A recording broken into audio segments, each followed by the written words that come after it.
Alors, dans la partie cours, dans la feuille numéro 3, on entame une nouvelle partie et on va travailler sur la fonction dérivée. Donc, comment on fait des calculs avec tout ce qu'on a vu avant.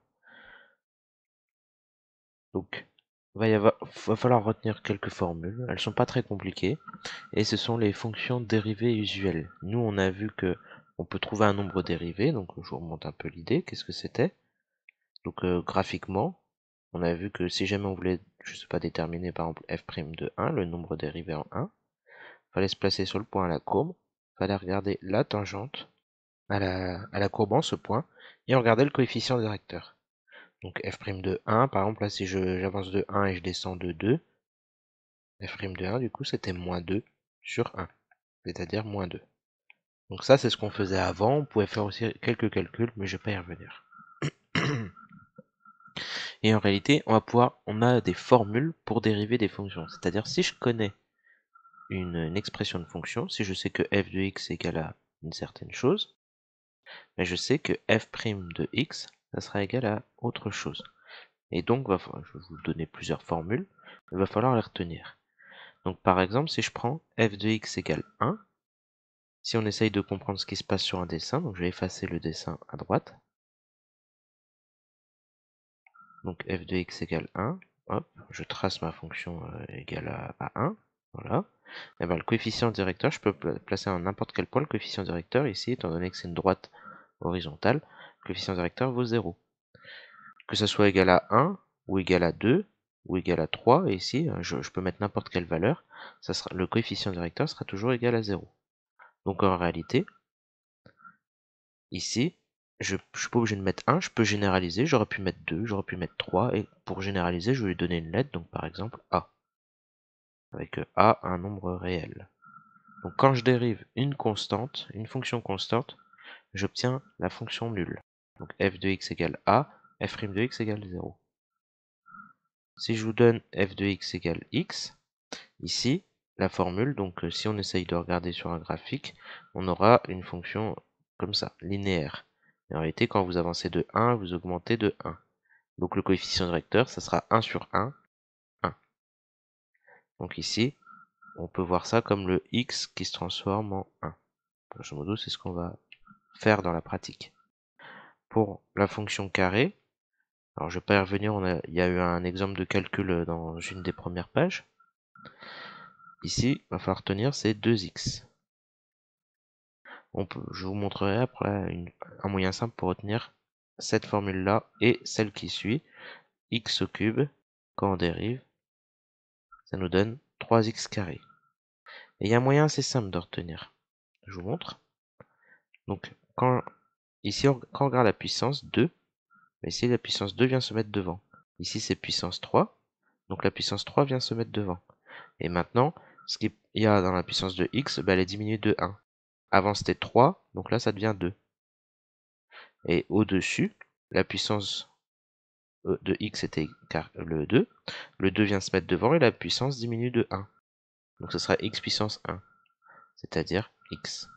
Je vous fais d'autres exemples. Si par exemple je donne f de x égale x puissance 4, f' de x, qu'est-ce qui se passe? La puissance 4 vient se mettre devant x, et la puissance au niveau du x, ici, diminue de 1. On était à une puissance 4, du coup, ça devient puissance 3.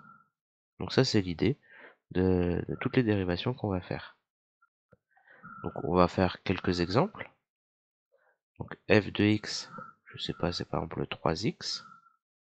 Il va falloir retenir aussi le fait que, alors je peux pas prendre cet exemple en premier, si je vous donne par exemple x carré plus x, alors f' de x, ça va être 2x plus 1. Voilà, voilà, c'est ça. Je prends la dérivée de x carré, je prends la dérivée de x, et je les additionne. C'est ce qui va se passer ici.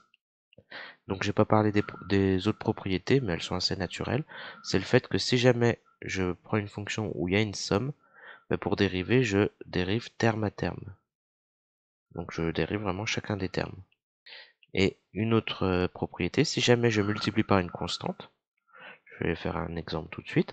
Par exemple, si je mets 3x, et quand je dérive, le 3 qui est la constante en facteur du x, je le laisse devant, et je prends la dérivée pour x. Donc ça va être 1. Le 3, quand on a une constante en facteur d'un x, on laisse la constante. Quand elle est toute seule, je la laisse pas.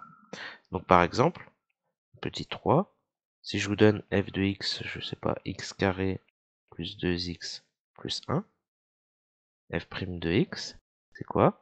Alors je dérive terme à terme. Premier terme, c'est pour x carré, donc quand je dérive, je regarde mon tableau ici, il est au-dessus. X carré, ça devient 2x. On se souvient, la puissance vient se mettre devant, elle diminue de 1 au niveau du x. C'est dans le tableau, hein, sinon. Ensuite, je dérive le deuxième terme pour 2x. 2x, il y a un 2 et il y a un x. 2, c'est une constante qui est en facteur du x, donc je le laisse devant. Je dérive donc pour x. X, je regarde dans mon tableau, ici en haut à gauche. Quand je dérive, j'obtiens 1. Donc 2 fois 1. Plus une constante maintenant, donc plus 1. Qui est toute seule, il n'y a pas de x.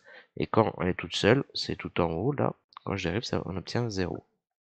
Et donc maintenant, quand je simplifie tout ça, donc 2x, plus 2 fois 1, donc plus 2, et plus 0, ça sert à rien.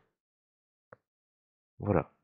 Donc ça, c'est des premiers exemples assez simples et qu'il va falloir maîtriser. Je vous en fais un dernier.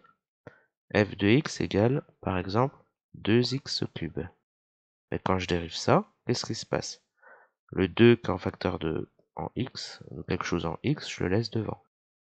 Pour x au cube, je regarde la formule tout en haut à gauche, ça nous donne 3x carré quand je dérive.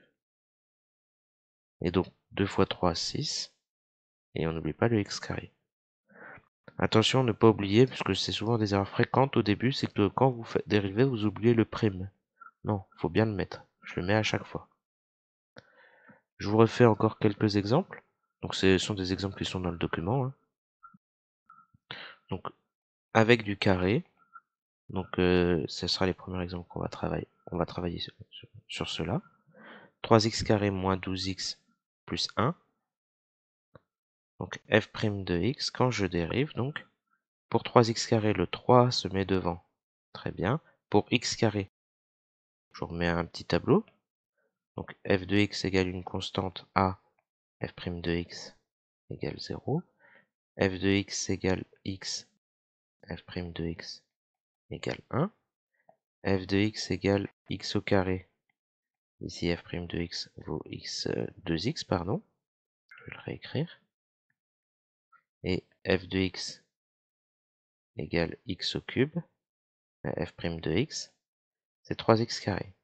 Voilà. Je n'ai pas besoin d'autres formules. Ça va me suffire pour tout ce chapitre. Donc, le 3 reste devant. Là, on reprend l'exemple hein, pour 3x carré. Donc, le 3 reste devant. Et pour x carré, je regarde mon tableau, c'est 2x. Ensuite, moins 12x. Donc, le moins 12 reste devant. Et quand j'arrive pour x, j'obtiens 1. Le 1, c'est une constante. Donc, c'est la première ligne du tableau. J'obtiens 0. Ça ne sert à rien de l'écrire. Donc, je laisse ça comme ça. Et ensuite, la deuxième étape, ça sera de simplifier les calculs que je viens de faire. 3 fois 2x, donc ça fait 6x. Moins 12 fois 1, donc juste moins 12. Je vous en fais un deuxième.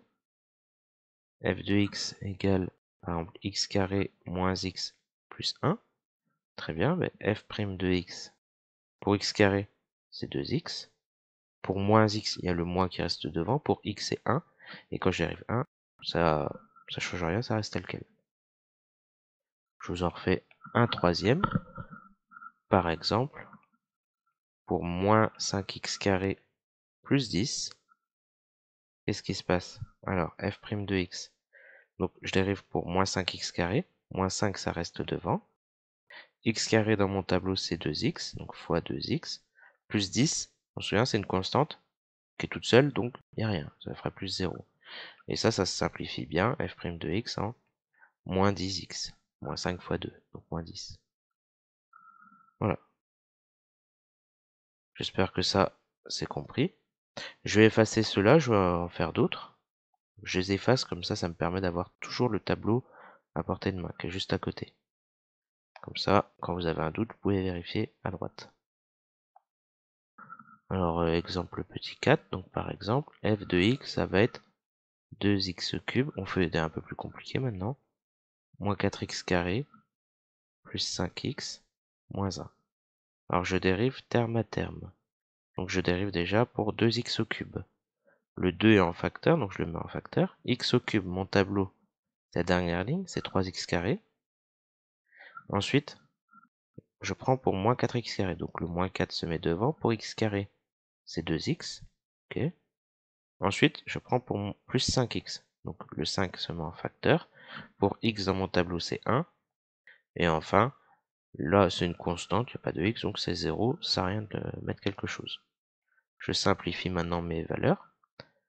2 fois 3x carré, donc 2 fois 3, 6x carré. Moins 4 fois 2, donc moins 8 avec le x. Et 5 fois 1, plus 5. Et voilà. Je ne redérive pas, bien sûr. Là, c'est juste une simplification. Je fais les petits calculs 2 fois 3, 4 fois 2 et 5 fois 1. C'est tout. Donc je vais effacer ce que les traits portent peut-être à confusion. 6x carré moins 8x plus 5. Exemple petit 5. Donc par exemple, f de x. Alors je vais changer un peu de lettres. Par exemple, on aura aussi des fonctions qu'on va nommer g. Donc g de x, ça sera moins x au cube plus 3x moins 5, par exemple. Donc je dérive, g', donc moins x au cube, donc le moins reste devant. Le x au cube, ça me donne 3x carré. Pour 3x, donc 3 fois 1, et moins 5, mais il n'y a rien. Je simplifie ça. Donc moins 3x carré plus 3, tout simplement. Petit 6, je prends encore une autre lettre, h par exemple. Ça va être 5x au cube moins 2x carré plus 1. Je dérive, donc h' de x. Donc 5x au cube, 5 reste devant, et x au cube, mon tableau c'est 3x carré. Ensuite moins 2x carré, donc moins 2 reste devant, x carré ça me donne 2x. Plus 1 c'est une constante, donc ça donne 0 quand je dérive.